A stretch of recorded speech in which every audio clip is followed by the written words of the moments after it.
साथ साथ में आंसर देना है। और रिवीजन सिर्फ मेरा नहीं हो रहा है, आपका भी, आपका रिवीजन हो रहा है। ये एग्जाम्स आपको लिखने हैं, मुझे नहीं लिखने हैं। तो स्टार्ट करते हैं फटाफट रिवीजन।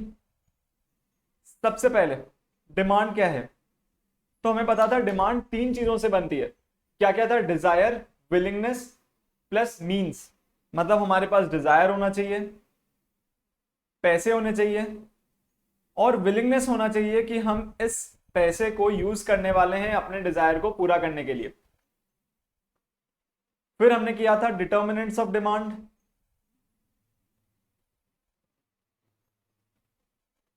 मैं इसमें कुछ लिख नहीं रहा हूं, आप मुझे बस फटाफट बताते जाइएगा प्राइस और डिमांड के बीच में कैसा रिलेशनशिप है। आप बस फटाफट आंसर करते जाइएगा, प्राइस और डिमांड के बीच में कैसा रिलेशनशिप है।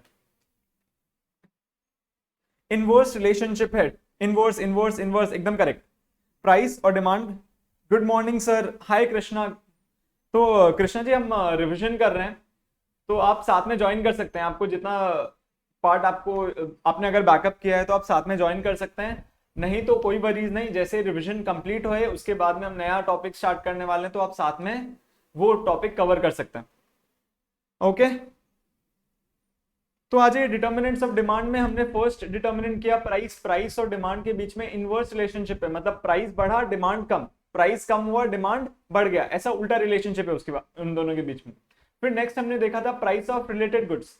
इसमें दो टाइप ऑफ गुड्स होते हैं, कॉम्प्लीमेंटरी और एक सब्स्टिट्यूट। कॉम्प्लीमेंटरी मतलब जब आपको दो गुड्स एक साथ कंज्यूम करना पड़े, जैसे चाय और चीनी, पेन और इंक, इन सबको हम बोलते हैं कॉम्प्लीमेंटरी गुड्स। अच्छा, अब मुझे बताइएगा, चाय का प्राइस बढ़ गया तो चाय का डिमांड कम हो गया, यहां पे शुगर का प्राइस कांस्टेंट है या शुगर का प्राइस भी चेंज होने वाला है? यहां पे शुगर का प्राइस कांस्टेंट है या शुगर का प्राइस चेंज होने वाला है?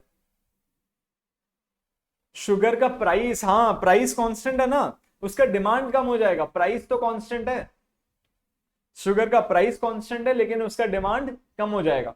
अब आ जाइए सब्स्टिट्यूट गुड्स में। सब्स्टिट्यूट गुड्स मतलब, अच्छा कृष्णा जी ने एकदम करेक्ट आंसर दिया है। हाँ हाँ, वाह वंडरफुल यार। अब सब्स्टिट्यूट गुड्स, सब्स्टिट्यूट गुड्स मतलब आपके पास दो ऑप्शन अवेलेबल है। आपके पास दो ऑप्शन अवेलेबल है, लेकिन आप उसमें से एक ही सिलेक्ट कर सकते हो। जैसे चाय और कॉफी, चाय या कॉफी, मतलब आप या तो चाय ले सकते हो या कॉफी ले सकते हो। एलईडी बल्ब या सीएफएल, या तो एलईडी बल्ब से आप लाइट कर सकते हो या सीएफएल से लाइट कर सकते हो। अब उस केस में बताइएगा मुझे, चाय का प्राइस बढ़ गया तो चाय का डिमांड कम हो गया, कॉफी का प्राइस कांस्टेंट है, कॉफी का डिमांड क्या होगा, बढ़ेगा या कमेगा? कॉफी का डिमांड क्या होगा? बढ़ेगा। करेक्ट आंसर मिल गया मुझे, कॉफी का डिमांड बढ़ने वाला है। तो इन दोनों के बीच में डायरेक्ट रिलेशनशिप है ना? इंक्रीज इंक्रीज, एकदम करेक्ट। उसके बाद में नेक्स्ट डिटर्मिनेंट था income of consumer. Income of consumer में जनरली था कि अगर कंज्यूमर की इनकम बढ़ती है तो डिमांड बढ़ता है, लेकिन हमने इसको इन डेप्थ में पढ़ा था। तीन टाइप ऑफ गुड्स हमने कवर किए थे, कंज्यूमर गुड्स, उसके बाद में इंफीरियर गुड्स और एक लग्जरी गुड्स। अब मुझे कंज्यूमर गुड्स के लिए बताइएगा, क्या फर्नीचर, हाउसिंग, ये सब कंज्यूमर गुड्स में आएंगे? क्या फर्नीचर, हाउसिंग, ये सब कंज्यूमर गुड्स में आएंगे क्या? हाँ हाँ, कंज्यूमर गुड्स में ये आएंगे। अच्छा, अब कंज्यूमर गुड्स के लिए मुझे बताइएगा, अगर इनकम बढ़ता है तो कंज्यूमर गुड्स की डिमांड हल्की सी बढ़ती है ना? हाँ ओके। उसके बाद में इंफीरियर गुड्स, अगर इनकम बढ़ता है तो इंफीरियर गुड्स की डिमांड कम हो जाती है। इन दोनों के बीच में उल्टा रिलेशनशिप है, इनवर्स रिलेशनशिप है। यहाँ पे इनकम बढ़ी, यहाँ पे इंफीरियर गुड्स का डिमांड कम हो जाता है, उल्टा रिलेशनशिप है इन दोनों के बीच में। फिर third luxury goods. Luxury goods में जैसे जैसे आपकी इनकम बढ़ती जाती है, ये सब गुड्स की डिमांड भी बढ़ते जाती है। फिर फोर्थ डिटर्मिनेंट ऑफ डिमांड था taste and preferences of consumer, वही है ना? इनकम के बाद में taste and preferences of consumer. इसमें हमने क्या क्या किया था मैं आपको बस वो बता देता हूँ। Band wagon effect, band wagon effect का मतलब होता है कि अगर एक फैशन या ट्रेंड कोई लोग फॉलो कर रहे हैं तो लोग उसी को कंटिन्यू करते रहेंगे फॉलो करना, क्योंकि सिंस इतने लोग फॉलो कर रहे हैं उनको लग रहा है कि हमें भी इस भीड़ का पार्ट होना है। This effect was known as band wagon effect. उसके बाद में हमने देखा था कि अगर एक पर्टिकुलर प्रोडक्ट फैशन में है तो उसका डिमांड ज्यादा होगा। इसमें हमने देखा था स्नॉब इफेक्ट और एक था वेबलेन इफेक्ट। आई बिलीव आपको इसका एग्जाम्पल पता है। अगर आपको पता है तो मुझे स्नॉब इफेक्ट का एग्जाम्पल दे दीजिए फटाफट। स्नॉब इफेक्ट का एग्जाम्पल दे दीजिए।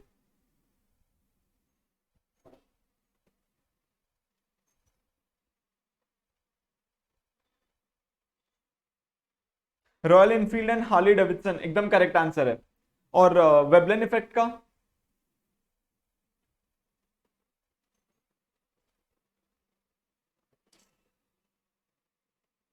वेबलन इफेक्ट का कोई एक एग्जांपल दे दीजिए।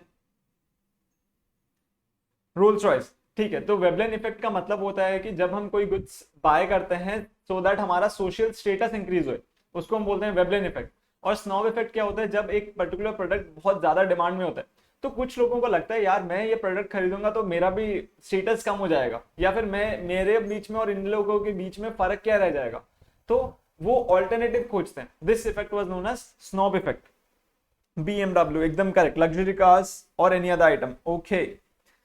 उसके बाद में आ गया था कंज्यूमर एक्सपेक्टेशंस। अगर एक कंज्यूमर को लग रहा है कि फ्यूचर में प्राइसेस बढ़ने वाले हैं या फिर उसका वो गुड्स हमें मिलने नहीं वाले हैं तो वो अभी खरीद लेंगे। अगर उनको लग रहा है कि फ्यूचर में प्राइस कम होने वाले हैं या फिर फ्यूचर में एक्सेस सप्लाई आने वाले उस गुड्स की, तो वो डीले कर देंगे अपना परचेज। फिर हमने देखा था अदर फैक्टर्स। अदर फैक्टर्स में था साइज ऑफ पॉपुलेशन। अगर साइज ज्यादा होगा तो वहां पे डिमांड ज्यादा होगा। Age and distribution of population, जहां पे जैसा एज उस पर्टिकुलर टाइप ऑफ प्रोडक्ट का डिमांड होगा। जैसे अगर एक कंट्री में मेजोरिटी ओल्ड एज है तो वहां पे ओल्ड एज प्रोडक्ट्स का डिमांड ज्यादा होगा। फिर नेक्स्ट था level of national income and distribution. जिस कंट्री में लोगों की इनकम ज्यादा है वहां पे लोग ज्यादा स्पेंड करेंगे, सो मोर द नेशनल इनकम या per capita income more shall be the demand in that particular country. और डिस्ट्रीब्यूशन, जहां पे इनकम मतलब रिच और पुअर के बीच में जो डिस्ट्रीब्यूशन है वो बहुत ज्यादा वाइड होगा, वहां पे डिमांड कम होगी। लेकिन जहां पे ये डिविजन कम होगा वहां पे डिमांड ज्यादा होगी। फिर next consumer credit facility and interest rates. अगर इजीली क्रेडिट मिल रहा है तो वहां पे डिमांड ज्यादा होगा। अगर इंटरेस्ट रेट्स लोअर है तो वहां पे डिमांड ज्यादा होगा, क्योंकि लोग डरेंगे नहीं पैसा बोरो करने के लिए। फिर next government policies and regulations. अगर गवर्नमेंट सपोर्ट कर रही है, गवर्नमेंट सब्सिडीज दे रही है, गवर्नमेंट आपको लैंड कम रेट में दे रहे हैं, तो ये सब चीजें अगर होगी या गवर्नमेंट आपके फेवर में रेगुलेशंस बना रही है तो वहां पे डिमांड ज्यादा होगा।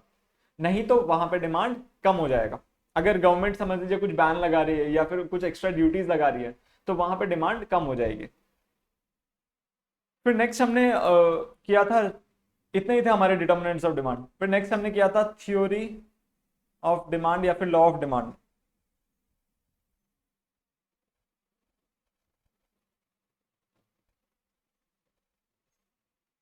लॉ ऑफ डिमांड क्या बोल रहा था, प्राइस बढ़ने से डिमांड कम हो जाएगा और प्राइस कम होने से डिमांड इंक्रीज हो जाएगा। उन्होंने एक वर्ड यूज किया था, इसमें एक कंडीशन था कि ऐसा अगर होगा सिर्फ और सिर्फ अगर एक कंडीशन आप फुलफिल करते हो। तो क्या था वो कंडीशन, सेटेरिस पैरिबस, एकदम करेक्ट, सेटेरिस पैरिबस। ऐसा सिर्फ और सिर्फ तब होगा जब आप ये कंडीशन फुलफिल करते हो। सेटेरिस पैरिबस ये बोलता है कि प्राइस को छोड़ के और बाकी जो भी डिटर्मिनेंट्स है सब कुछ कांस्टेंट होने चाहिए। सेटेरिस एकदम करेक्ट। अगर प्राइस को छोड़ के अगर और बाकी सारे जो डिटर्मिनेंट्स हैं वो कांस्टेंट होंगे तब जाके माना जाएगा कि प्राइस और डिमांड के बीच में ऐसा रिलेशनशिप एग्जिस्ट करेगा। प्राइस बढ़ने से डिमांड कम होगा, प्राइस कम होने से डिमांड बढ़ जाएगा। फिर इसके बाद में हमने किया, इसको प्लॉट किया था, आपको याद है हमने इसको एक प्लॉट किया था। मुझे बता दीजिए एक्स एक्सिस में क्या जाएगा, वाई एक्सिस में क्या जाएगा। मुझे बस जानना है एक्स एक्सिस में क्या जाएगा, वाई एक्सिस में क्या जाएगा। प्राइस कहां पे लिखूं, क्वांटिटी कहां पे लिखूं।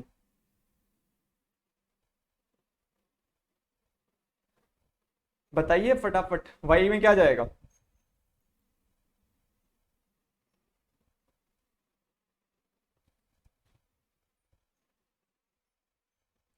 एक्स में क्वांटिटी और वाई में प्राइस। बहुत कम आंसर आ रहे हैं यार, क्या हो गया। आंसर बहुत कम आ रहे हैं आज। आज रिवीजन का मन नहीं है क्या अपने को। तो अब से आप सबको आंसर करना है। चलिए अब ये ऐसा डिमांड कब बनेगा, it should be downward sloping towards the right, downward sloping towards the right.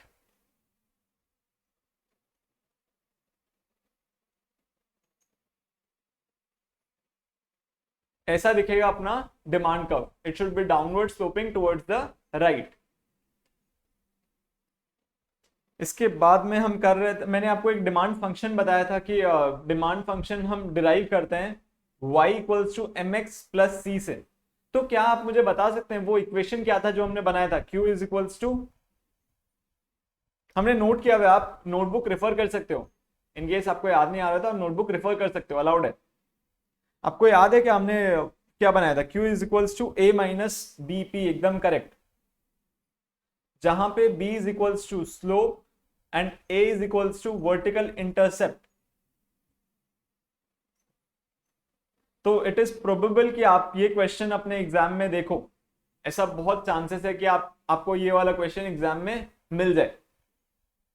a minus b p एकदम करेक्ट, तो आप सबने करेक्ट आंसर दिया है, q is equals to a minus b p. तो यहाँ पे b refers to the slope and a equals to vertical intercept.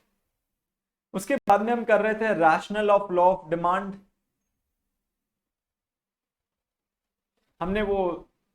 हम ये पढ़ रहे थे कि ये लॉ ऑफ डिमांड क्यों वैलिड होल्ड करेगा, और उसमें हमने सबसे पहले किया था law of diminishing marginal utility. मैंने बताया था कि इसको हम इन डेप्थ आगे चल के पढ़ने वाले हैं, लेकिन फिर भी मैंने आपको एक फीलर दे दिया था। ये बोलता है कि जैसे जैसे आप एक पर्टिकुलर गुड्स को कंज्यूम करते रहेंगे, आपका सेटिस्फैक्शन लेवल कम होता जाएगा। तो आप चाहेंगे कि यार मैं और कम प्राइस दूं ताकि आपका सेटिस्फैक्शन लेवल और प्राइस मैच हो सके। तो इकोनॉमिक्स ने बोला डिमांड सिर्फ तभी होगा जब price is equals to satisfaction level, price is equals to satisfaction level.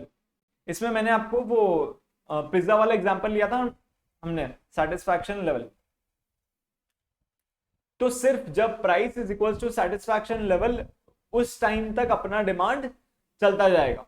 सो हम कोशिश करेंगे कि अपना प्राइस गिराते रहें, सो दैट हम सामने वाले के सेटिस्फैक्शन लेवल से मैच कर जाएं और हमारा डिमांड आता रहे।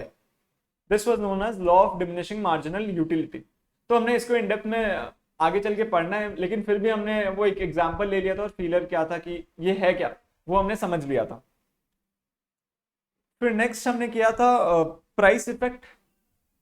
प्राइस इफेक्ट हमने लास्ट क्लास में शायद आधा अधूरे में हमारा छूट गया था, तो हम प्राइस इफेक्ट से कंटिन्यू करने वाले हैं। आपने इसके नोट्स लिखे हुए प्राइस इफेक्ट का, लेकिन मैं आपको वापस एक बार ये समझा दूंगा। एक बार मैं आपको समझा ही देता हूं, उसके बाद में हम वो गेम खेलेंगे छोटा सा, ठीक है। तो प्राइस इफेक्ट में दो टाइप ऑफ इफेक्ट थे।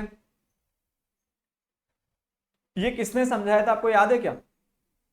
इनका नाम याद है क्या आपको, कि प्राइस इफेक्ट किसने समझाया था? मैं, हिक्स एंड एलन, एकदम करेक्ट, हिक्स एंड एलन। हमने इनकी फोटो देखी थी ना कि हिक्स एंड एलन दिखते कैसे हैं। अब तो हमने प्राइस इफेक्ट को दो पार्ट में समझा था। फर्स्ट वाला था सब्स्टिट्यूशन इफेक्ट,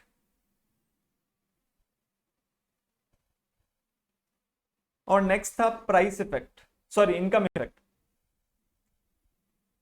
मैं आपको बस वो एग्जांपल समझा देता हूं, क्योंकि इसके हमने नोट्स ऑलरेडी लिख रखे हैं, आप बस वो एग्जांपल अच्छे से समझ लीजिए।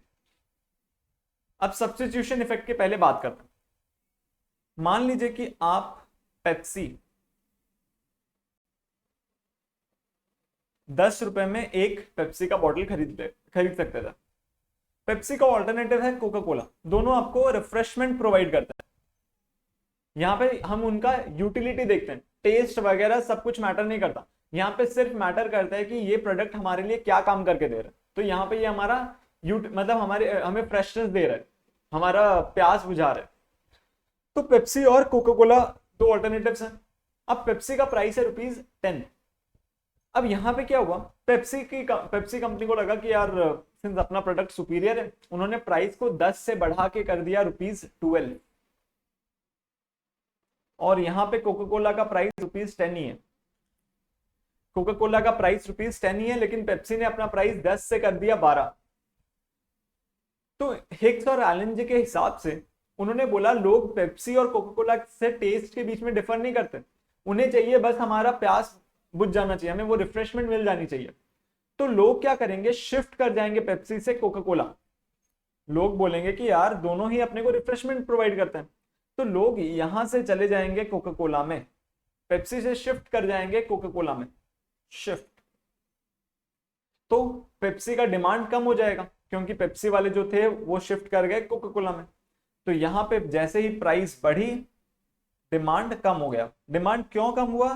क्योंकि उनके पास एक ऑल्टरनेटिव अवेलेबल था, एक ऑल्टरनेटिव कोका कोला अवेलेबल था जिसका प्राइस कांस्टेंट है, तो लोग यहां से शिफ्ट कर जाएंगे दूसरी जगह में। तो उन्होंने बोला कि यहां से हम प्रूव कर सकते हैं कि अपना लॉ ऑफ डिमांड करेक्ट है, कि देखिए यहाँ पे प्राइस बढ़ रही है, तो लोग यहां से छोड़ के, पेप्सी को छोड़ के शिफ्ट कर गए कोका कोला में, क्योंकि कोका कोला का प्राइस कांस्टेंट है और दोनों पेप्सी और कोका कोला हमें सेम काम करके देते हैं। This was known as substitution effect. फिर नेक्स्ट था इनकम इफेक्ट।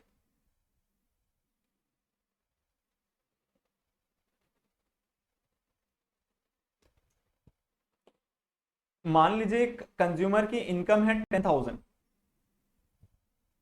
तो विद 10,000 वो, हमने आलू का एग्जांपल लिया था ना, तो विद 10,000 और आलू एट ₹100 पर केजी, वो 100 केजी आलू खरीद सकता था। 10,000 रुपीज उनके उसके हाथ में था और 100 रुपया पर केजी के हिसाब से वो 100 केजी आलू खरीद सकता था। अब क्या हुआ, आलू का प्राइस हो गया है 80 रुपए पर केजी। तो अब अगर उसको 100 केजी खरीदनी है तो वो सिर्फ 8,000 रुपए में खरीद सकता है, और 10,000 रुपए में वो 125 केजी खरीद सकता है। तो यहां पे कंज्यूमर का परचेजिंग पावर बढ़ गया है, कंज्यूमर के हाथ में जो पैसा है उससे वो ज्यादा क्वांटिटी खरीद सकता है। तो उन्होंने बोला, हिक्स और एलन जी ने बोला कि लोगों की टेंडेंसी है कि हम पहले 10,000 खर्चा कर रहे थे, अभी भी 10,000 ही खर्चा करेंगे, लेकिन सिंस प्राइस कम हो गई तो वो अब ज्यादा क्वांटिटी खरीद सकते हैं। और this effect was known as income effect, कि कंज्यूमर की इनकम बढ़ी नहीं है लेकिन प्राइस कम होने की वजह से उसको लग रहा है कि मेरी परचेजिंग पावर बढ़ गई, मेरे हाथ में अब ज्यादा पैसा है, तो वो उतना ही स्पेंड करेगा लेकिन उससे वो ज्यादा क्वांटिटी खरीद पाएगा। सिंस क्वांटिटी बढ़ गई, प्राइस कम हुआ, तो यहां पे आप देख सकते हो कि क्वांटिटी, परचेजिंग क्वांटिटी या डिमांड बढ़ गया। यहां पे भी आप देख सकते हो कि सिंस प्राइस कम हो गया तो क्वांटिटी डिमांडेड बढ़ गया। This was what known as income effect. तो आई बिलीव आपको कुछ क्वेश्चंस नहीं है इनकम इफेक्ट सब्स्टिट्यूशन इफेक्ट में। इनकेस अगर कुछ क्वेश्चन नहीं है तो हम कंटिन्यू करने वाले हैं, आप मुझे बस फटाफट बता दीजिए, कुछ डाउट या कुछ क्वेश्चन है तो पूछ लीजिए, नहीं तो हम कंटिन्यू करेंगे।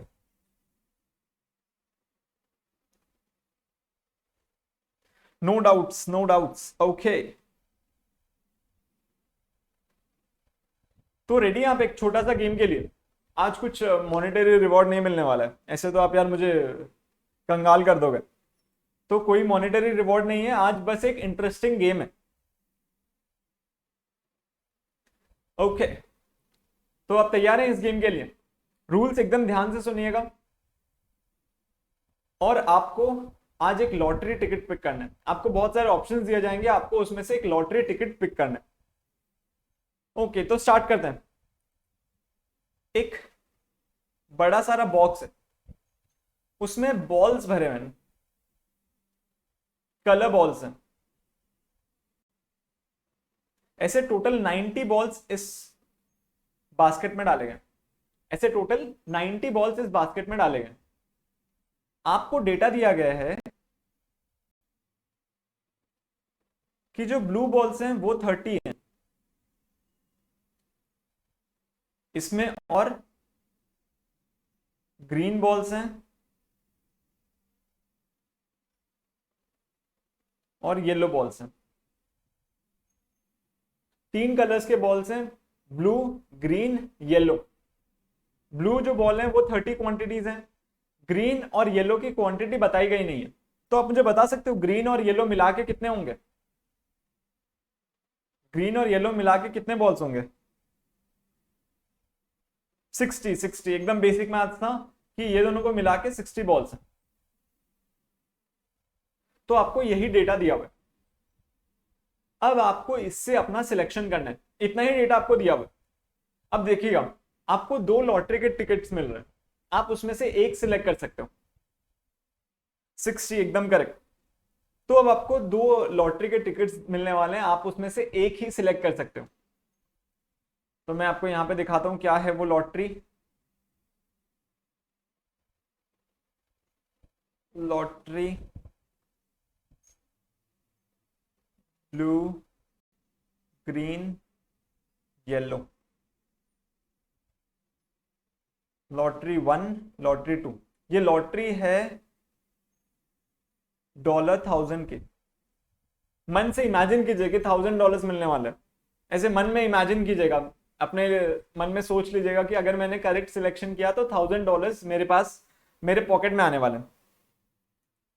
अब पहली लॉटरी है कि अगर आपने बॉल सिलेक्ट किया और वो ब्लू निकला तो आपको $1000 मिलेगा,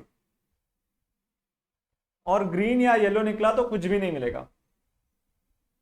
फिर नेक्स्ट है, अगर आपने ग्रीन सिलेक्ट किया तो आपको $1000 मिलेगा। अगर वो अगर ये ग्रीन निकला तो आपको $1000 मिलेगा। अगर ब्लू या येलो आपने सिलेक्ट किया तो कुछ भी नहीं मिलेगा। तो आप कौन सा सिलेक्ट करने वाले हैं? मैं क्या करने वाला हूं, यहां पे बस कितने लोग सिलेक्ट कर रहे हैं वो नंबर्स लिख दूंगा। बताइए आप कौन सा सिलेक्ट करने वाले हैं? आप लॉटरी का नंबर बताइए ना। तो मुझे एक मिला है, लॉटरी का नंबर बताइए। तो 1 2, इतना ही आंसर है हमारे पास। वर्तिका 1, ओके, और शायद एक आंसर छूट गया, कृष्णा 2, ओके। अच्छा, अब मैं आपको एक बार साहिल ने 1 बोला, ओके, मैं आपको एक बार वापस बता देता हूं। ग्रीन और येलो मिला के हैं 60, तो हो सकता है ग्रीन 1 हो, 2 हो, 3 हो, 4 हो, 5 हो, कितने भी हो सकते हैं। या फिर ऐसा भी हो सकता है कि ग्रीन 59 हो। तो इनकेस अगर आप अपना ऑप्शन चेंज करना चाहते हो तो आप बोल सकते हो, या फिर हम इसी ऑप्शन से कंटिन्यू करने वाले हैं। इनकेस अगर आपको ऑप्शन अपना चेंज करना है तो आप मुझे बता सकते हो।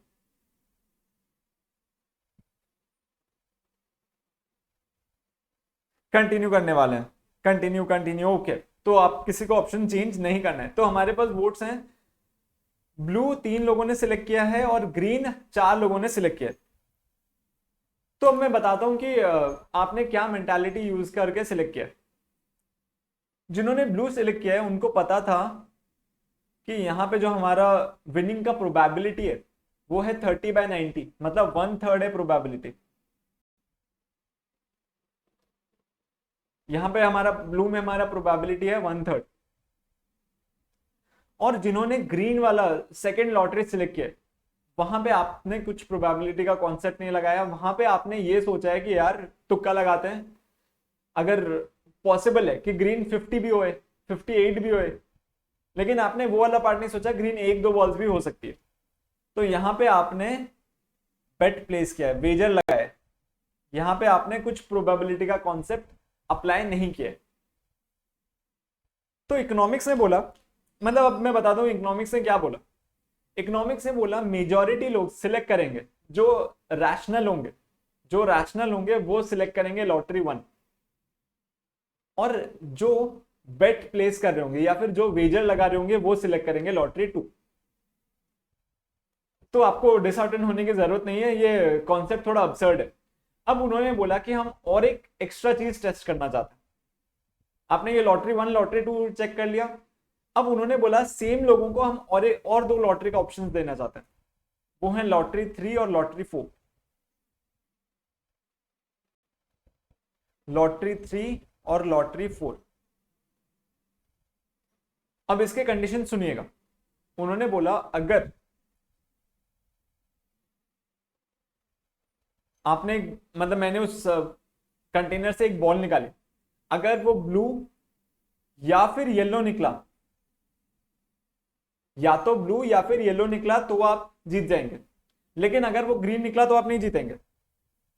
लेकिन अगर आपने वो बॉल निकाली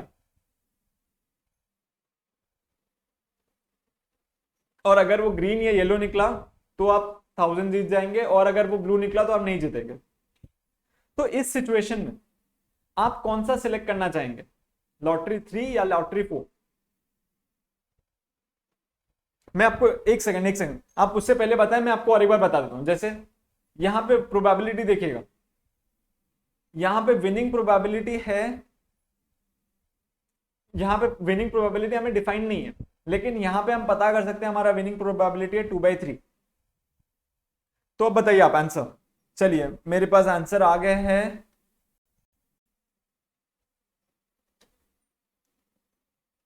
एक सेकंड मैं लिख लेता हूं नोट। 4 के लिए एक, उसके बाद में 3 के लिए एक, 4 के लिए और एक, 4 के लिए और एक, 3 के लिए दो, और छूट गए हैं शायद आप। यार पहले 7 का आया, अब फिर 5 का आ गया। चलो ठीक है, कोई नहीं। अब इस सिचुएशन में देखिए, आपने लॉटरी 4 सिलेक्ट किया, ये आप इंड्यूस हो गए फर्स्ट वाले पॉइंट से। जब मैंने आपको बताया कि आप प्रोबेबिलिटी नहीं देख रहे हैं, आप इंड्यूस हो गए कि यार आप प्रोबेबिलिटी देखते हैं, तो ये आपने अपने माइंड को इंड्यूस किया मेरे वर्ड्स के वजह से। तो इकोनॉमिक्स ने बोला कि आप बैंड वैगन इफेक्ट फॉलो कर रहे हैं। और जिन्होंने ये सिलेक्ट किया लॉटरी नंबर 3, लॉटरी नंबर, साहिल 2 आंसर बोला था सर पहले अपना। अच्छा मैंने डबल नोट कर दिया था क्या? एक सेकेंड, तो मैंने यहां से कट करना है मुझे। ओके, अब ठीक है शायद। अब सुनिएगा, जिन्होंने बोला नंबर 3, किस किस ने बोला था? एक सेकंड, वर्तिका, आर्यन। ठीक है, अब सुनिएगा। तो यहां पे मेरे पास ऑप्शन आया था, वर्तिका और आर्यन ने बोला है ऑप्शन नंबर 3। आपने पहले कौन सा बोला था?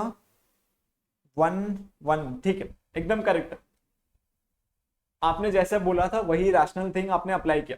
फर्स्ट वाली चीज में आपने बोला था कि ब्लू बॉल्स होने चाहिए, जिन्होंने भी सिलेक्ट किया था, और उन्होंने ही सिलेक्ट किया है ऑप्शन नंबर 3। उन्होंने ही सिलेक्ट किया है ऑप्शन नंबर 3। तो आप बिलीव कर रहे हैं कि यार ब्लू बॉल 30 हैं और वो मेजोरिटी कंटिन्यू करने वाली है 3 में भी, और येलो आपको लग रहा है कि वो एक मेजोरिटी पोर्शन फॉर्म करेंगे। लेकिन अब जिन्होंने 4 सिलेक्ट किया, जिन्होंने 4 सिलेक्ट किया, उसने प्रोबेबिलिटी वाला कॉन्सेप्ट यूज किया। उनको लगा कि यार ग्रीन और येलो मिला के 60, ग्रीन और येलो मिला के 60 है, तो वो 2/3 पार्ट फॉर्म करने वाले, और ब्लू तो सिर्फ 1/3 पार्ट ही है। तो यहां पे अपना विनिंग प्रोबेबिलिटी मोर है। सर 2 कैंसिल करना है, ओके, अरे कोई नहीं, आप समझ लो ना चीज, आप समझ लीजिए। चलो यार,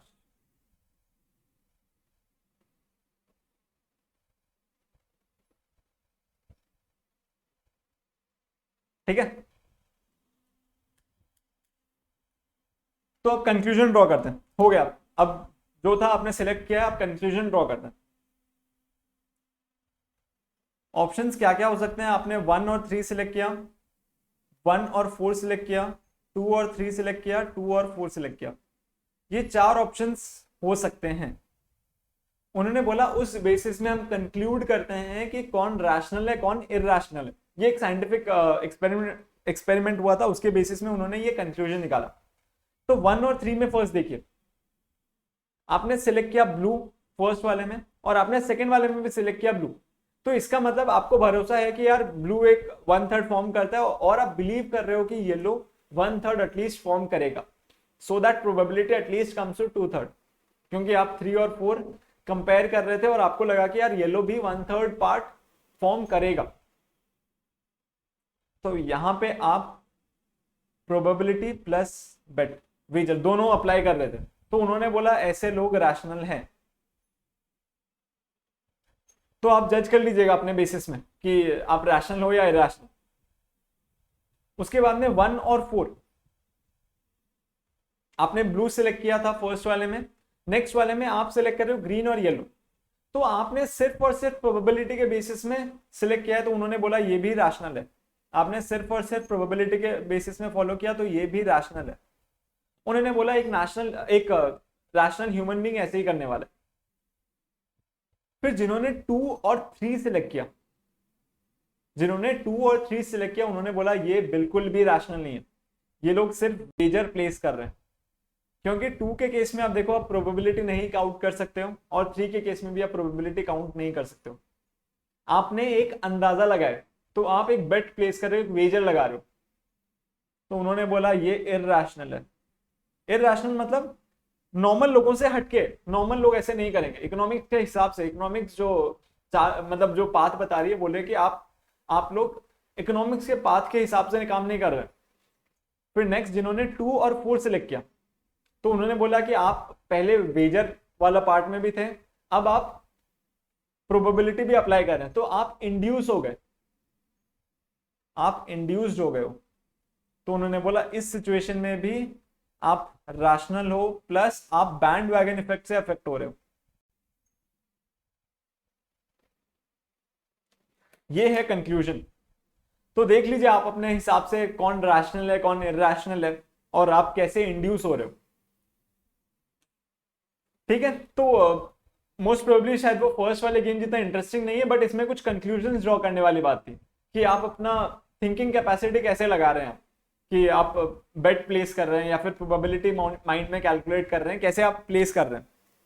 चलो, हम सब में से कोई इरैशनल नहीं है, अच्छी बात है, सब रैशनल है, सब इकोनॉमिक्स के पाथ पे चल रहे हैं, तो आप इकोनॉमिक्स अच्छे से समझ सकते हैं। इरैशनल मतलब ऐसा कुछ नहीं है कि वो मतलब गलत है, ऐसा नहीं है।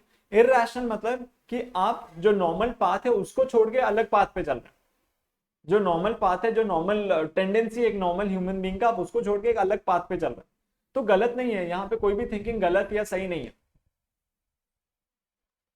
चलिए, तो अब हम वापस अपने कॉन्सेप्ट्स में आ जाते हैं। हम कंटिन्यू कर रहे थे rational of law of demand, तो उसको कंटिन्यू करते हैं। Rational of law of demand, उसको हम कंटिन्यू करते हैं। आप नोट्स जैसे हम कंटिन्यू कर रहे थे, आप वैसे वैसे अपने नोट्स नोटबुक में कंटिन्यू करिएगा।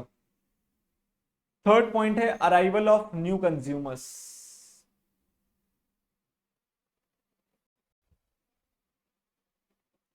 Arrival of new consumers. अब इसका एग्जांपल समझिएगा।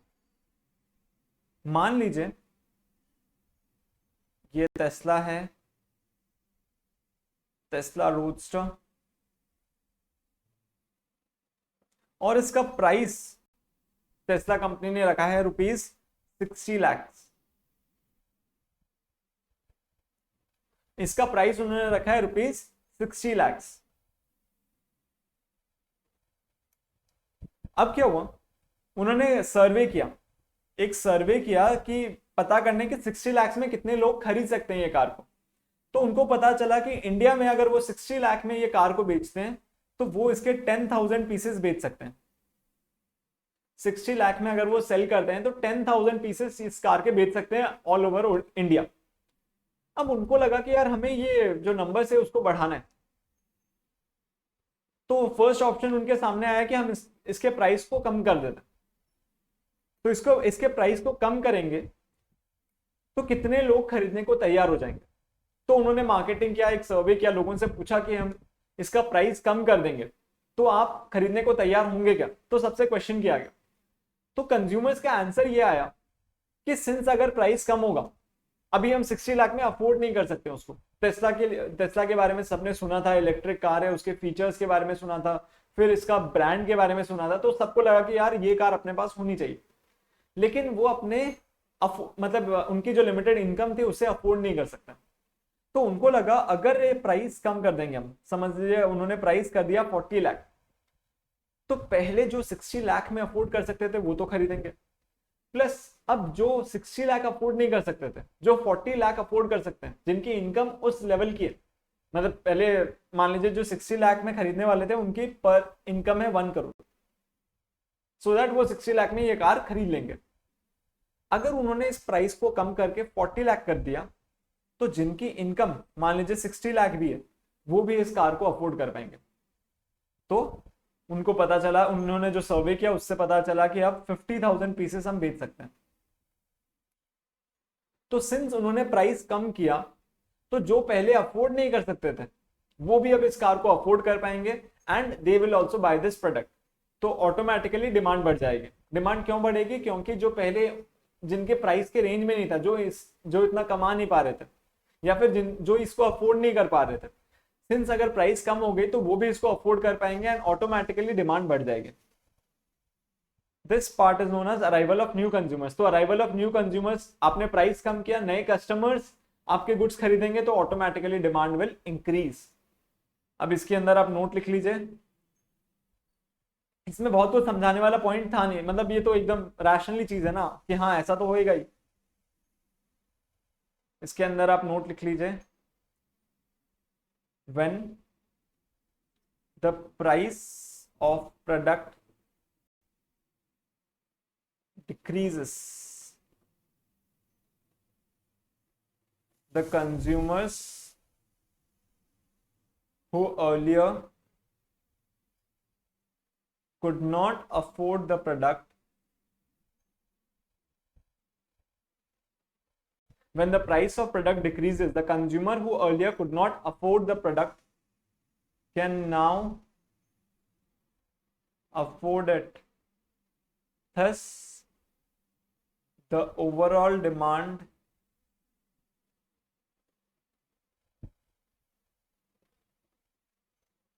for the product rises.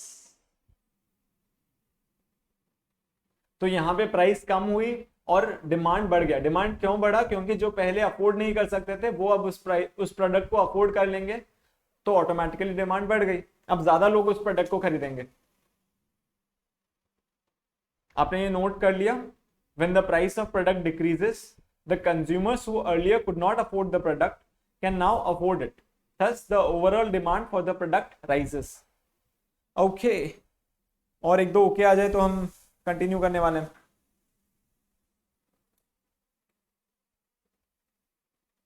Okay okay,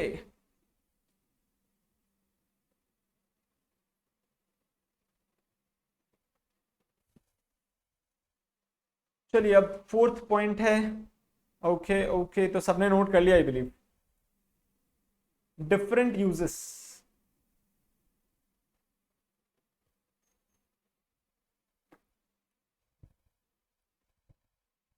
इसका बेस्ट एग्जांपल है मिल्क। सुनिएगा गौर से, मिल्क क्या क्या चीज में यूज हो सकता है? स्वीट्स बनाने के केस में, आइसक्रीम बनाने के केस में, उसके बाद में ड्रिंकिंग के केस में, मतलब हम मिल्क पीते हैं ना वो नॉर्मल बॉईल करके मिल्क पीते हैं वो, उसके बाद में मिल्क शेक्स बनाने के केस में, और क्या केस में मिल्क यूज आ सकता है? और क्या मिल्क का यूजेस है? स्वीट्स हो गया, आइसक्रीम हो गया, ड्रिंकिंग, मिल्क शेक्स, पनीर हो गया। तो ये इतने सारे यूजेस में ये मिल्क को हम यूज कर सकते हैं। मिल्क मतलब हम स्वीट्स में, आइसक्रीम में, ड्रिंकिंग मतलब पीने के लिए, मिल्क शेक्स बनाने के लिए, पनीर, इतने सारे चीजों के लिए हम मिल्क को यूज कर सकते हैं। अब मान लीजिए एक ऐसी सिचुएशन आती है कि मिल्क का प्राइसेस इंक्रीज हो जाता है बहुत, मिल्क का प्राइसेस इंक्रीज हो जाता है बहुत ज्यादा, मतलब ह्यूज इंक्रीज हो जाता है प्राइस में। व्हाइट सॉस वाला पास्ता, अरे बाप रे, चलो पास्ता। तो मिल्क इतने सारे चीजों के लिए काम आ सकते हैं। अब मान लीजिए कि एक दिन आप उठें और अचानक पता चले कि मिल्क का प्राइसेस एकदम सिग्निफिकेंटली इंक्रीज हो गया, जो अभी 40-50 रुपया पर लीटर मिल रहा है वो 150-200 रुपया पर लीटर हो गया। तो हम क्या करेंगे? क्या हम ये सब चीजों के लिए कंटिन्यू करने वाले हैं? हम चाहेंगे कि जहां जहां स्पेसिफिक यूज है, मान लीजिए कि घर में कोई एल्डरली है जिनकी तबीयत ठीक नहीं है, तो हम चाहेंगे कि यार वो सिर्फ मिल्क पिए सो दैट उनकी तबीयत रिकवर हो सके। तो हम कोशिश करेंगे जो हमारे लिए इंपॉर्टेंट है हम उसके लिए यूज करें। ये स्वीट्स, आइसक्रीम, ये सबको एक बार हम हटा देंगे। तो सेम चीज इकोनॉमिक्स ने बोला। इकोनॉमिक्स ने बोला अगर आप एक पर्टिकुलर प्रोडक्ट को बहुत सारे यूजेस में लगा सकते हो, अगर आप एक पर्टिकुलर प्रोडक्ट को बहुत सारे यूजेस में लगा सकते हो, तो जब जब प्राइस कम होगी, जब जब प्राइस कम होगी, आप उसको मल्टीपल यूजेस में लगाओगे। लेकिन अगर प्राइस इंक्रीज हो गई, अगर प्राइस इंक्रीज हो गई तो आप चाहोगे कि सिर्फ और सिर्फ स्पेसिफिक या फिर जो जो इंपॉर्टेंट है हमारे लिए, स्पेसिफिक या फिर जो हमारे लिए बहुत इंपॉर्टेंट है, हम सिर्फ उसी जगह पे लगाएंगे और हर जगह पे डिफरेंट यूजेस में नहीं लगाएंगे, सिर्फ जो जो इंपॉर्टेंट है हमारे लिए सिर्फ उसी चीज में यूज करेंगे। तो उसी वजह से उन्होंने उसी बेसिस में डिमांड को अफेक्ट किया कि अगर प्राइस कम हो गई तो हम उसको मल्टीपल यूजेस में लगाएंगे तो ऑटोमेटिकली डिमांड इंक्रीज हो जाएगी। लेकिन अगर प्राइस इंक्रीज हो गया तो हम उसको सिर्फ स्पेसिफिक या इंपॉर्टेंट जगह पे लगाएंगे और ऑटोमेटिकली डिमांड कम हो जाएगी। इसका और एक एग्जांपल है अभी ऑक्सीजन सिलेंडर्स, जो अभी रिसेंट सिचुएशन में हुआ था। ऑक्सीजन सिलेंडर्स ना इंडस्ट्रियल काम में आता था, फिर और भी कुछ मैन्युफैक्चरिंग के काम में आता था, और कुछ रिफाइनरी के काम में आता था, तो 4-5 जगह पे यूज आता था। लेकिन जैसे ही उसका प्राइस इंक्रीज हो गया, सिंस हेल्थ के लिए बहुत ज्यादा इंपॉर्टेंट था, तो उसका प्राइस सिग्निफिकेंटली इंक्रीज हो गया, तो सारी कंपनीज ने और सारा इंडस्ट्रियल या फिर रिफाइनरी ये सब के लिए बंद कर दिया, और उन्होंने सिर्फ और सिर्फ हेल्थ केयर सेक्टर को वो ऑक्सीजन सिलेंडर्स दिए। तो स्पेसिफिक चीज के लिए उन्होंने उस पर्टिकुलर प्रोडक्ट को दिया, तो डिमांड आज कंपेयर टू पहले जितना डिमांड था वो कम हो गया। तो आपको बस इतना सा पार्ट नोट करना है, आप हेडिंग लिख लीजिए डिफरेंट यूजेस, और आपको बस इतना सा पार्ट नोट करना है कि अगर प्राइस कम हो जाती है तो हम जितने सारी चीजें, जैसे मिल्क को हम इतने सारे मल्टीपल यूजेस में पुट करते हैं और ऑटोमेटिकली डिमांड बढ़ गया, क्योंकि हम इतने सारे जगह में यूज कर रहे हैं तो ऑटोमेटिकली ज्यादा मिल्क क्वांटिटी रिक्वायर्ड होगी। लेकिन अगर प्राइस इंक्रीज हो जाता है तो हम चाहेंगे कि यार सिर्फ एक स्पेसिफिक चीज पे यूज करें, रादर देन जो मल्टीपल यूजेस है उसको छोड़ के हम एक इंपॉर्टेंट पर्पज है सिर्फ उसके लिए यूज करने वाले हैं, तो ऑटोमेटिकली डिमांड कम हो जाएगी।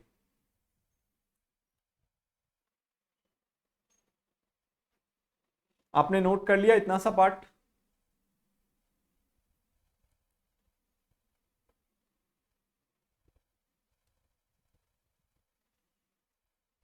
ओके,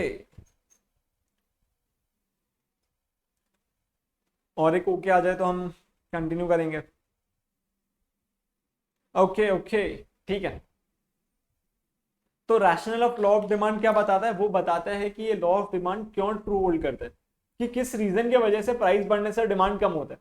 तो इसमें हमने क्या क्या देखा है? सबसे पहले law of diminishing marginal utility, उन्होंने बोला कि लोगों की सेटिस्फैक्शन लेवल कम होता रहता है, तो जब हम प्राइस कम करेंगे तभी जाके डिमांड आएगी। फिर नेक्स्ट हमने देखा था प्राइस इफेक्ट, तो इसको समझने के लिए हमने दो इफेक्ट यूज किए थे, सब्स्टिट्यूशन इफेक्ट और एक था इनकम इफेक्ट। सब्स्टिट्यूशन इफेक्ट क्या बोल रहे हैं कि अगर आपने प्राइस इंक्रीज कर दिया तो लोग उसको छोड़ के शिफ्ट कर जाएंगे ऑल्टरनेटिव में, तो इस वजह से प्राइस इंक्रीज होने से आपकी डिमांड कम हो जाएगी। अकॉर्डिंगली वैसे अगर आपने प्राइस कम कर दिया तो लोग ऑल्टरनेटिव को छोड़ के आपके पास आ जाएंगे, तो आपकी डिमांड बढ़ जाएगी। फिर इनकम इफेक्ट में आप प्राइस कम करते हो तो कस्टमर्स की परचेजिंग पावर बढ़ जाती है, तो वो चाहेंगे कि हम उतने ही पैसों से ज्यादा क्वांटिटी खरीदें, तो प्राइस कम हुई, डिमांड बढ़ जाता है। फिर थर्ड हमने किया था अराइवल ऑफ न्यू कंज्यूमर्स, अगर आप प्राइस कम कर देते हो, जो पहले अफोर्ड नहीं कर सकते थे अभी वो उस प्रोडक्ट को अफोर्ड कर सकते हैं, सो ऑटोमेटिकली डिमांड बढ़ जाएगी। फिर फोर्थ हमने देखा डिफरेंट यूजेस, अगर एक पर्टिकुलर प्रोडक्ट को हम बहुत सारे जगह में यूज कर रहे हैं तो अगर प्राइस कम होगी तब हम मल्टीपल जगह पे यूज करेंगे, अगर प्राइस ज्यादा होगी तो हम चाहेंगे सिर्फ और सिर्फ इंपॉर्टेंट पर्पज के लिए उसको यूज करें। सो rational of law of demand में सिर्फ 4 ही पॉइंट्स था और हमने वो चारों को कवर कर लिया। तो अब हम स्टार्ट कर सकते हैं अपना exceptions to the law of demand, कि कौन कौन से सिचुएशन में लॉ ऑफ डिमांड काम नहीं करने वाला है, which is known as exceptions to law of demand।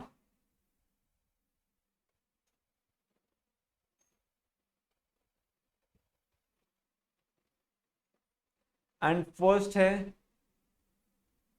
Conspicuous goods.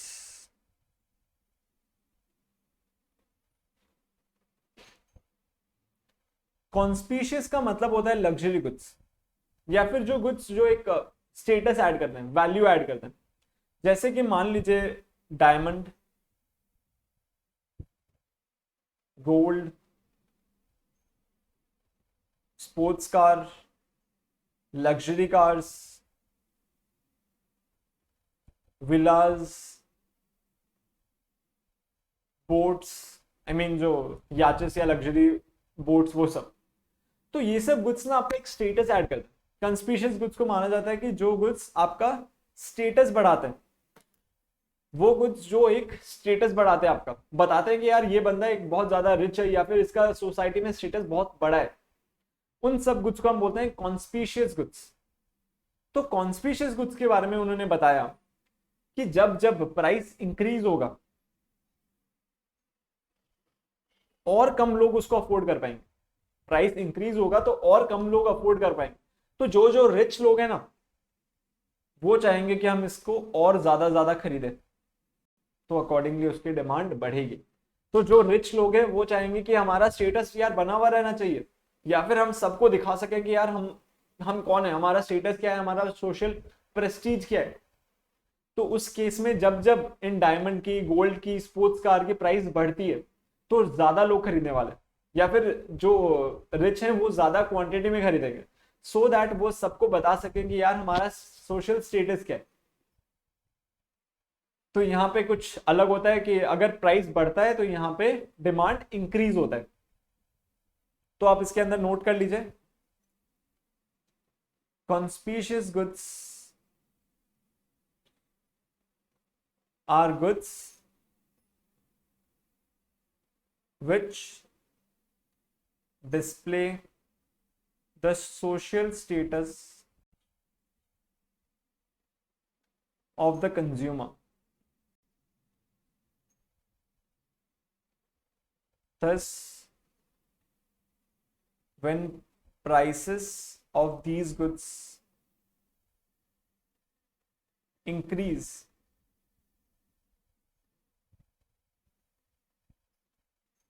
the status seeking people, मतलब जिनको स्टेटस चाहिए, seeking people will want to buy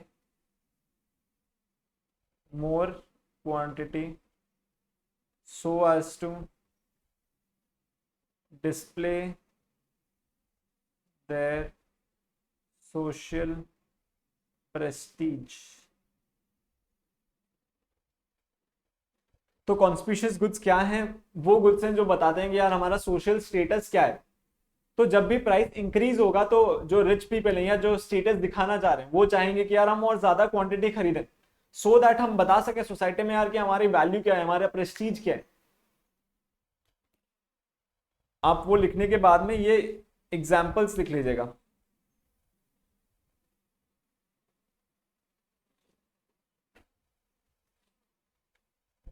conspicuous goods के एग्जाम्पल लिख लीजिएगा, diamond, gold, sports car, luxury cars, विलास।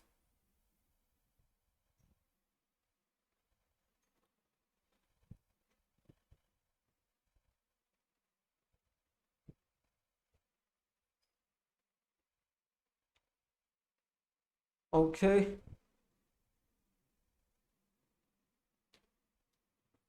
Okay, तो चलिए अब हम नेक्स्ट पॉइंट पे चलते हैं।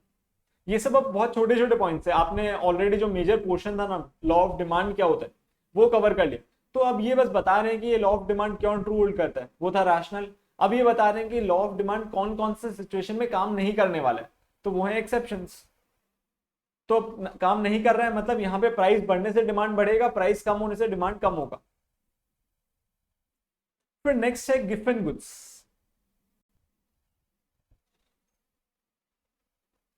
और ये बहुत इंटरेस्टिंग है, गिफन गुड्स ये बहुत ज्यादा इंटरेस्टिंग है।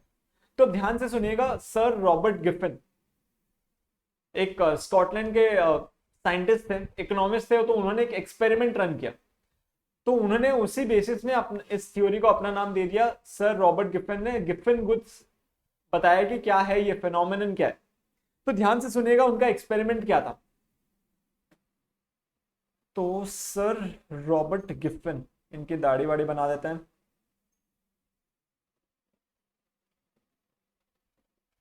ये ड्राइंग अच्छी नहीं बनी, एक सेकंड।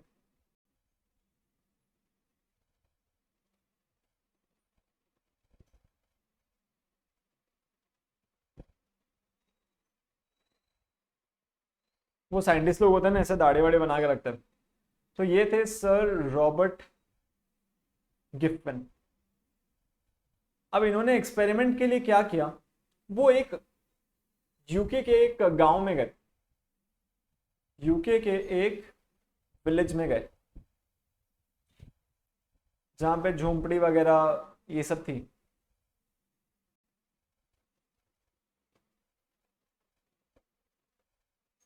यहाँ पे झोंपड़ियाँ, हर्ट्स ये सब एकदम छोटे, मतलब जो रोज कमाते थे रोज खाते थे, वर्किंग क्लास जो लेबरर्स होते हैं उनके पास गए थे, विलेज जहाँ पे लेबरर्स रहते थे उनके पास गए, वो पहुंच गए वहां पे उनके पास।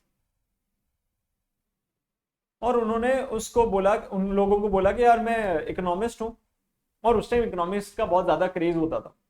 तो उन्होंने बोला कि मैं सर रॉबर्ट गिफिन हूँ और मैं इकोनॉमिस्ट हूँ, मैं आप लोगों के साथ एक एक्सपेरिमेंट रन करना चाहता हूँ। तो अभी जो कुछ दिनों में आपके साथ कुछ अजीब अजीब सी घटनाएं होंगी, आप एक रैशनल ह्यूमन बीइंग बन के आप अपने हिसाब से एक्ट करना। आपको कुछ ये प्रोटेस्ट वगैरह करने मत लग जाना, आप बस अपने हिसाब से एक्ट करना और जैसे एक नॉर्मल ह्यूमन बीइंग जैसे आप ऑपरेट करना, और जो भी सिचुएशन आए आप उनको फेस करना। तो विलेजर्स सब अग्री हो गए कि ठीक है सर, आप इकोनॉमिस्ट हैं तो हम आप जो बोलोगे हम करने को रेडी हैं। अब उन्होंने नोटिस किया कि पास में एक शॉप थी जहां से लोग अपना खाने पीने का सामान खरीदते थे। पास में एक शॉप थी जहां से लोग अपना खाने पीने का सामान खरीदते थे, और इन लोगों का स्टेपल डाइट था, उन्होंने पता किया ये लोग क्या खाते हैं, तो उन्होंने पता किया इन लोगों का स्टेपल डाइट था ब्रेड प्लस मीट, ब्रेड और मीट। ब्रेड उनका ब्रेड उनके लिए एक इंफीरियर गुड था, सिंस उनकी इनकम कम है इसलिए वो ब्रेड खाते थे, और जो मीट था वो उनके लिए एक मतलब लग्जरी था, मतलब कि बहुत उनके लिए बहुत ज्यादा ही कॉस्टली होता था, और वो एकदम छोटे छोटे लम्स या छोटे छोटे क्वांटिटीज में मीट को खरीदते थे। अब क्या हुआ, उन्होंने एक एक्सपेरिमेंट रन किया।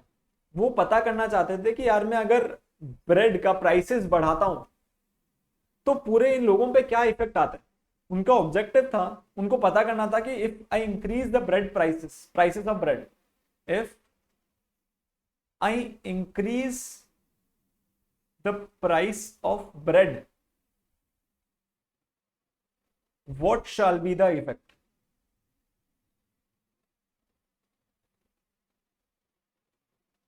अगर मैंने ब्रेड का प्राइसेस इंक्रीज किया तो लोगों पे इफेक्ट क्या होगा। तो गौर से सुनेगा ये इफेक्ट क्या हुआ लोगों पे, और बहुत इंटरेस्टिंग था। जनरली उनकी इनकम कांस्टेंट थी, ठीक है। जनरली अगर एक पर्टिकुलर प्रोडक्ट का प्राइस बढ़ता है तो उसका डिमांड कम होता है। इनकम कांस्टेंट है तो इंफीरियर गुड्स मैटर नहीं करता है हमारे लिए, उनका प्राइस बढ़ता है तो डिमांड कम होता है, ऐसा जनरल सिचुएशन है। तो उन्होंने मीट के प्राइस को कांस्टेंट रखा, उसके प्राइस को बिल्कुल टच भी नहीं किया। उस शॉपकीपर से बात की कि मैंने विलेजर्स से बात कर लिया, आप मीट का प्राइस बिल्कुल चेंज मत कीजिएगा, मीट का जो प्राइस है एकदम वही प्राइस रहना चाहिए। लेकिन उन्होंने ब्रेड का प्राइस इंक्रीज करना चालू किया, वो रोज ब्रेड का प्राइस इंक्रीज करते रहते थे। और शॉकिंग ऑब्जर्वेशन ये था, उन्हें लगा कि लोग अब ब्रेड कम खाएंगे, और लोग सिंस अब ज्यादा मीट अफोर्ड कर सकते थे, ब्रेड का प्राइस इंक्रीज हो रहा है तो लोग क्या करते, उनको लगा लोग मीट खरीदना चालू कर देंगे। लेकिन ऐसा बिल्कुल नहीं हुआ। उनका शॉकिंग ऑब्जर्वेशन ये था कि जैसे जैसे ब्रेड का प्राइस बढ़ रहा है, लोग मीट छोड़ के ब्रेड में शिफ्ट करे जा रहे हैं। मतलब ब्रेड का प्राइस बढ़ रहा है, लोग मीट छोड़ रहे हैं और ज्यादा ब्रेड खरीद रहे हैं। तो यार वो तो एकदम शॉक हो गए, उनको मिला क्या, ब्रेड का प्राइस इंक्रीज कर रहे हैं, वो ब्रेड का प्राइस इंक्रीज कर रहे हैं, लोग मीट कम खरीद रहे हैं और ब्रेड की क्वांटिटी ज्यादा खरीदने लग रहे हैं। क्या मिला उनको, मीट लोग कम खरीद रहे हैं, या तो मीट एकदम ऑल टुगेदर छोड़ ही दे रहे हैं, और वो शिफ्ट कर जा रहे हैं ब्रेड पे, ब्रेड और ज्यादा क्वांटिटी खरीद रहे हैं। अब उनको देखा यार ये तो बिल्कुल लॉ ऑफ डिमांड के खिलाफ ही है, ऐसा लॉ ऑफ डिमांड में ऐसा कुछ लिखा हुआ ही नहीं है, ऐसा क्यों हुआ फिर। तो कुछ दिनों के बाद ये एक्सपेरिमेंट पूरा रन करने के बाद में उन्होंने सब गांव वालों को बुलाया कि यार मैंने अपना एक्सपेरिमेंट कंक्लूड कर लिया है, और मुझे अभी ये पता चला कि जैसे जैसे मैं ब्रेड का प्राइस इंक्रीज कर रहा था, आप मीट को छोड़ के और ज्यादा ब्रेड की क्वांटिटी खरीद रहे हैं। तो उन्होंने पूछा गांव वालों से कि ऐसा क्यों कर रहे थे आप, कि आप मीट, आपको तो सिंस आपके पास अब ब्रेड आप कम क्वांटिटी में खरीद लेते, मीट ज्यादा खरीद लेते हैं, क्योंकि लॉ ऑफ डिमांड तो यही बोलता है कि अगर आपके पास ऑल्टरनेटिव, आप ब्रेड से भी पेट भर रहे थे, आप मीट से भी पेट भर रहे थे, तो आप ब्रेड छोड़ देते, मीट ज्यादा खरीद लेते।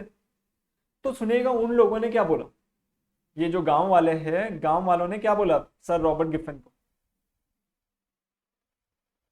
विलेजेस, ये था उनका फाइंडिंग्स। तो उन गांव वाले ने बोला सर रॉबर्ट गिफन जी, हमारे पास दो ऑप्शन थे पेट भरने के, या तो हम ब्रेड खा सकते थे या हम मीट खा सकते थे। हम जनरली मतलब ब्रेड और मीट का मिक्सचर मिला के, ब्रेड के बीच में मीट डाल के हम खाते थे। लेकिन सिंस आपने ब्रेड का प्राइस इंक्रीज करना चालू किया, ब्रेड हमारे लिए इंफीरियर गुड है, मतलब हम अपना पेट भरने के लिए ब्रेड खाते हैं रोज। सिंस ब्रेड का प्राइस इंक्रीज हुआ, तो सिंस ब्रेड हमारा स्टेपल फूड है, हमें ब्रेड तो खाना ही था, मीट की क्वांटिटी हम इतना अफोर्ड नहीं कर सकते थे कि जिससे हमारा पेट भर सके। तो सिंस हमें ब्रेड तो खाना ही था, हमें लगा कि हम अब मीट छोड़ देते हैं, सो दैट हम ज्यादा ब्रेड अफोर्ड कर सकते हैं और ज्यादा ब्रेड अफोर्ड करके अपना पेट भर सकते हैं। क्योंकि मीट से हम अपना पेट नहीं भर सकते थे, हम अपना पेट सिर्फ और सिर्फ ब्रेड से भर सकते थे। ब्रेड हमारा स्टेपल फूड है, ब्रेड एक इंफीरियर गुड है और उसका सब्स्टिट्यूट हमारे पास अवेलेबल नहीं है। आप अगर सोच रहे हो ब्रेड और मीट एक जैसे हैं, तो बिल्कुल ऐसा नहीं है। और मीट से हमारा पेट नहीं भरता, जितनी क्वांटिटी हमारे पास मीट आती उससे हमारा पेट नहीं भरता, तो हमें ब्रेड तो नेसेसरी था। तो उन्होंने बोला इस रीजन की वजह से हमें लगा कि हम मीट को छोड़ देते हैं, बिल्कुल छोड़ देते हैं मीट को, सो दैट हम एटलीस्ट जितना पहले ब्रेड अफोर्ड कर सकते थे उतना ब्रेड तो अफोर्ड कर सके, सो दैट अब ब्रेड खा के हम अपना पेट भर सके। तो कंक्लूजन क्या निकला, विलेजर्स की इस बात को सुनने के बाद में उन्होंने कंक्लूजन निकाला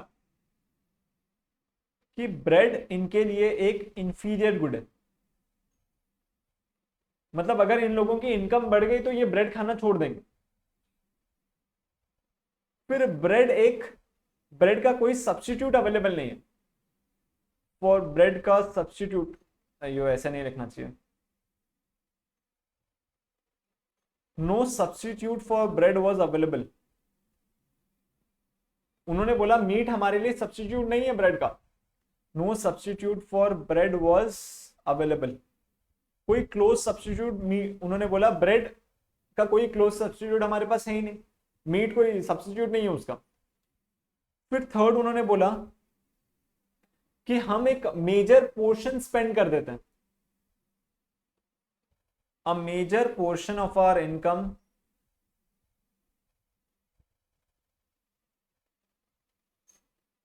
was spent on bread। इन तीन रीजन के वजह से तो उन्होंने, सर रॉबर्ट गिफन ने कंक्लूड किया कि इन तीन कैरेक्टरिस्टिक्स को देख के आप बता सकते हो कि यार गिफन गुड्स कौन से हैं, और जो जो गिफन गुड्स होंगे उनका प्राइस इंक्रीज होने से लोग उसके ऑल्टरनेटिव्स, या फिर जो ऑल्टरनेटिव अवेलेबल भी नहीं है, या फिर उसके कंपैरिजन में आप जो प्रोडक्ट को रखे हो उसको छोड़ देंगे और गिफन गुड्स को ज्यादा खरीदने लगेंगे। तो उन्होंने कंक्लूड किया अगर ये तीन कैरेक्टरिस्टिक्स हैं आपके प्रोडक्ट में तो वो गिफन गुड्स है। एंड फॉर गिफन गुड्स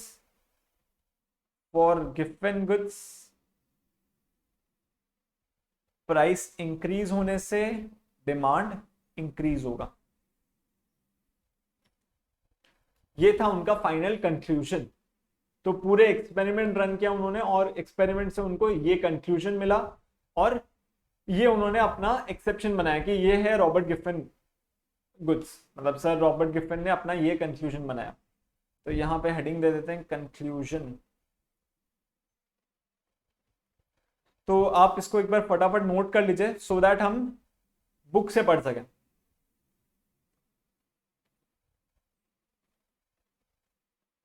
आप इसको नोट करना चाहते हैं क्या? अगर ऐसा आपको ग्राफिकली नोट करना है तो आप नोट कर सकते हैं, नहीं तो बुक में सब कुछ लिखा हुआ है। ये था हमारा ऑब्जेक्टिव कि हम ये एक्सपेरिमेंट क्यों कर रहे थे। कर लीजिए ना नोट, कॉपी में कुछ ऐसे लिखा हुआ होना चाहिए।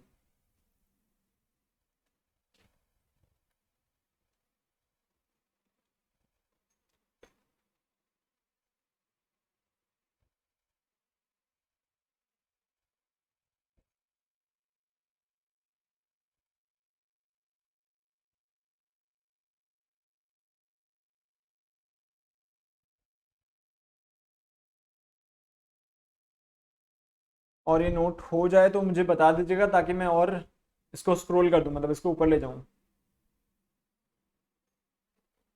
आई बिलीव हो गया होगा शायद।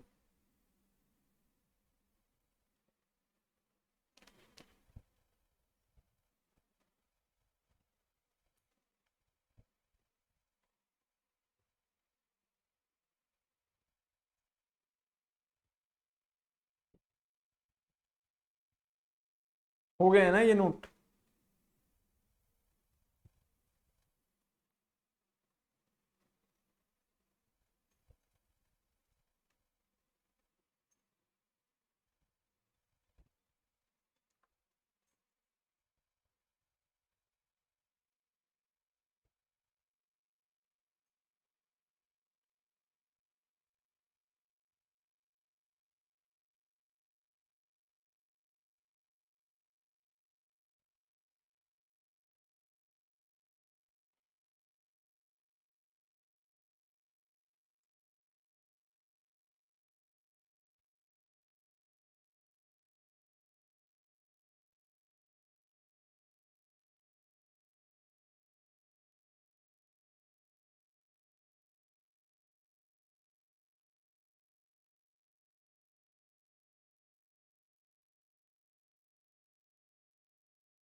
अरे बता दीजिए ना, आप कितना टाइम लगा रहे हैं लिखने में?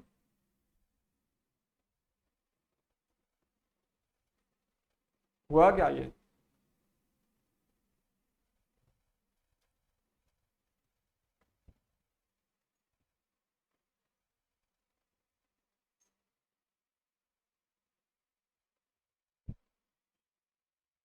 ओके, और एक ओके आ जाए।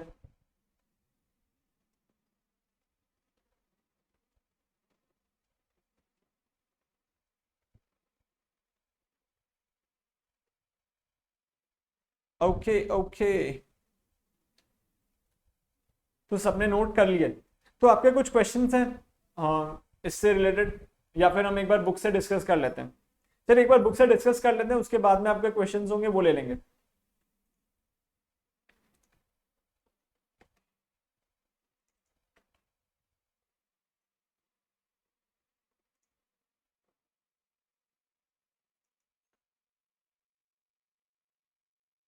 आपको चैप्टर 2 मैंने इस ऐप में अपडेट कर रखा है, तो आप वहां से ये पार्ट डाउनलोड कर सकते हैं, चैप्टर 2 का पार्ट।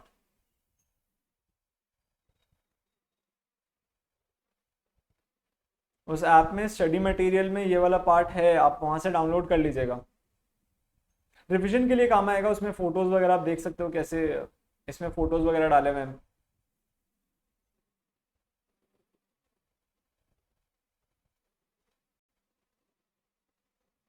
चलिए अब यहाँ से एक बार पढ़ लेते हैं गिफिन गुड्स को। तो हमने डिस्कस कर लिया था, सर रॉबर्ट गिफिन उनका नाम है, एक स्कॉटिश इकोनॉमिस्ट थे।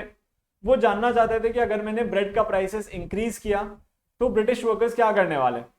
तो उनको पता चला British workers consumed more of bread and not less of it, तो वो ज्यादा ब्रेड कंज्यूम करने लगे रादर देन कम ब्रेड।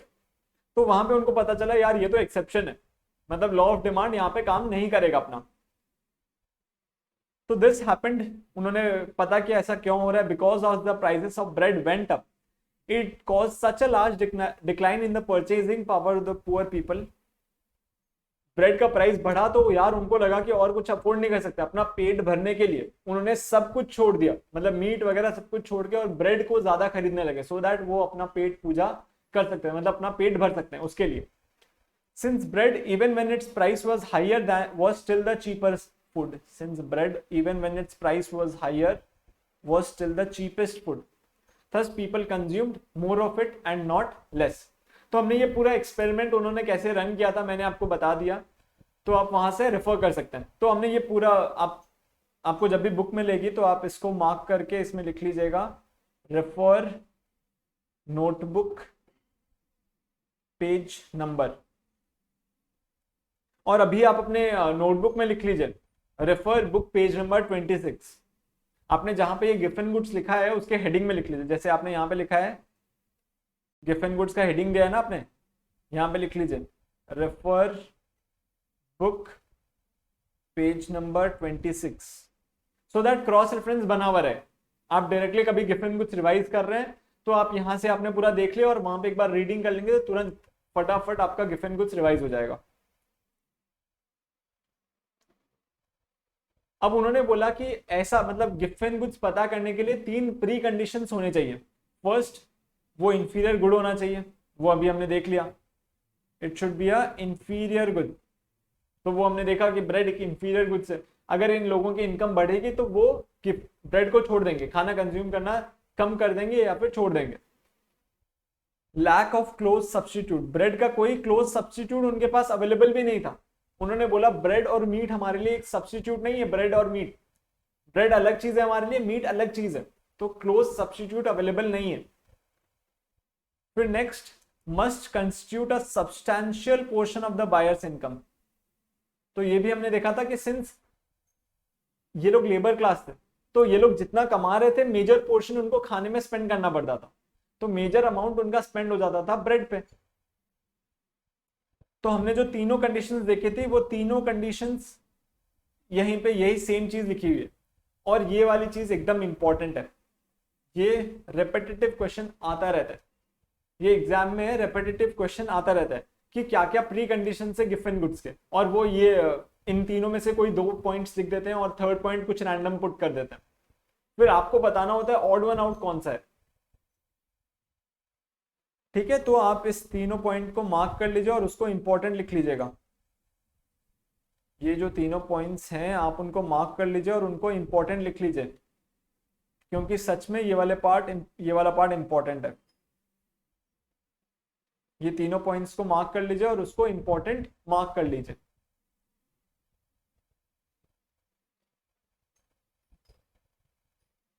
अब एक फेमस सेइंग है, ऑल गिवन गुड्स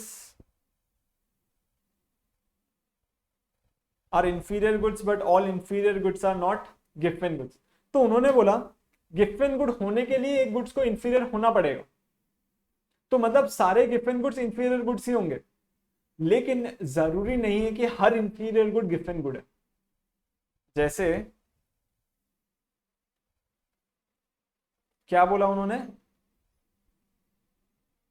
ये वाली लाइन भी आप नोटबुक में नोट कर लीजिएगा, क्योंकि ये वाली लाइन भी बहुत रेपिटेटिव है। उनको एग्जाम में ना ये सब शेर शायरी करना बहुत अच्छा लगता है।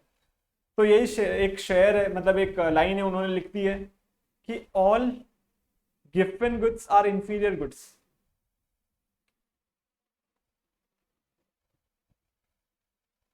मतलब सारे गिवन गुड्स इंफीरियर गुड्स तो हैं, but all inferior goods are not गिवन गुड्स।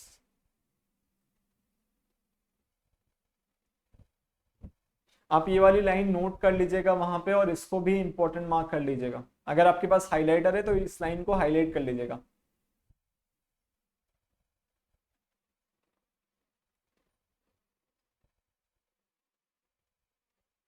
तो इनका कहने का मतलब है कि अगर एक गुड्स इंफीरियर है, एक गुड्स अगर इंफीरियर है तो चांसेस है कि वो गिवन हो, लेकिन जरूरी नहीं है कि वो गिवन हो।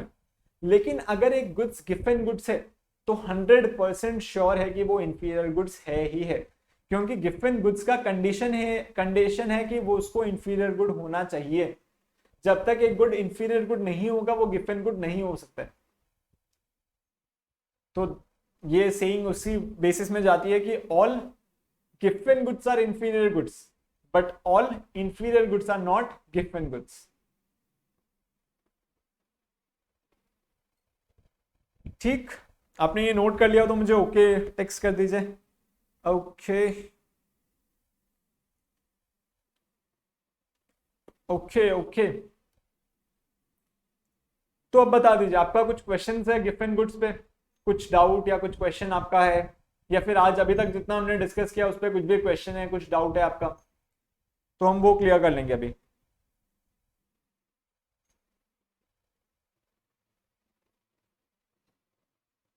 कोई भी डाउट, कोई भी क्वेश्चन, या आपके मन में और कुछ क्वेश्चन आ रहा हो इसके इससे रिलेटेड?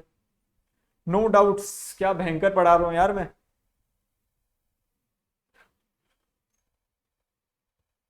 ऐसे क्या इतना अच्छा पढ़ा रहा हूँ कि आपके कुछ डाउट ही नहीं आ रहे? चलिए आप के, आप और कोई और किसके कुछ डाउट्स वगैरह?